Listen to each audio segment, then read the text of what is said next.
അഭിനന്ദ്, ഇപ്പോൾ ഉത്തരേന്ത്യൻ സംസ്ഥാനങ്ങളിൽ പവർ കട്ട് എന്ന് പറഞ്ഞാൽ മണിക്കൂറുകൾ നീണ്ട പവർ കട്ട് എന്നാണോ മനസ്സിലാക്കാനാകുന്നത്? ഇപ്പോൾ ഡൽഹിയിലെ സ്ഥിതി എന്താണ് അഭിനന്ദ്?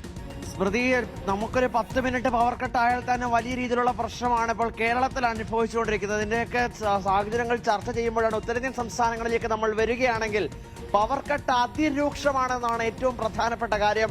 ഈ പഞ്ചാബിലൊക്കെ 8 മുതൽ 10 മണിക്കൂർ വരെയാണ് വൈദ്യുതി മുടങ്ങിയത്. അറ്റകുറ്റപ്പണികൾ മൂലമാണ് വൈദ്യുതി മുടങ്ങിയതെന്നാണ് വിശദീകരണം. പക്ഷേ അവിടെ വൈദ്യുതി ഉപഭോഗം റെക്കോർഡിലേക്ക് എത്തിയതോടുകൂടിയാണ് ഇത്തരത്തിലേക്കുള്ള ഒരു തീരുമാനത്തിലേക്ക് പഞ്ചാബ് സർക്കാരിനെ എത്തിച്ചത് എന്നാണ് അഭ്യൂഹങ്ങൾ വരികയും ചെയ്തത്.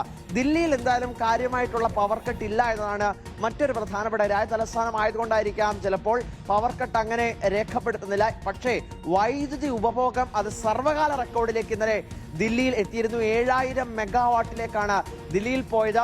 രാജസ്ഥാനിലേക്ക് വരികയാണെങ്കിൽ കഴിഞ്ഞ ദിവസം 6 മണിക്കൂർ പവർ കട്ട് രേഖപ്പെടുത്തി വീട്ടിൽ കറണ്ട് ഇല്ലാതെ പുറത്ത് ഇറങ്ങി ഓടിയ ഒരു കുട്ടിയുടെ ദൃശ്യങ്ങളടക്കം സമൂഹ മാധ്യമങ്ങളിൽ പ്രചരിക്കുന്ന സാഹചര്യമുണ്ടായി. വലിയ പ്രതിഷേധവുമായിട്ട് ഓഫീസുകൾ, വൈദ്യുതി ബോർഡ് ഓഫീസുകളിലേക്ക് രാജസ്ഥാനിൽ എത്തുന്നു.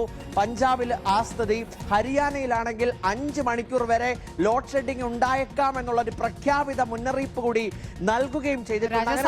ചൂട് സംസ്ഥാനമാണ്, അവിടെയൊക്കെ 10 മണിക്കൂർ ലോഡ് ഷെഡിംഗ് എന്ന് പറഞ്ഞാൽ എന്തൊരു അവസ്ഥയായിരിക്കും. 10 മണിക്കൂറൊക്കെ രാജസ്ഥാനിൽ ലോഡ് ഷെഡിംഗ് എന്നുള്ളത്.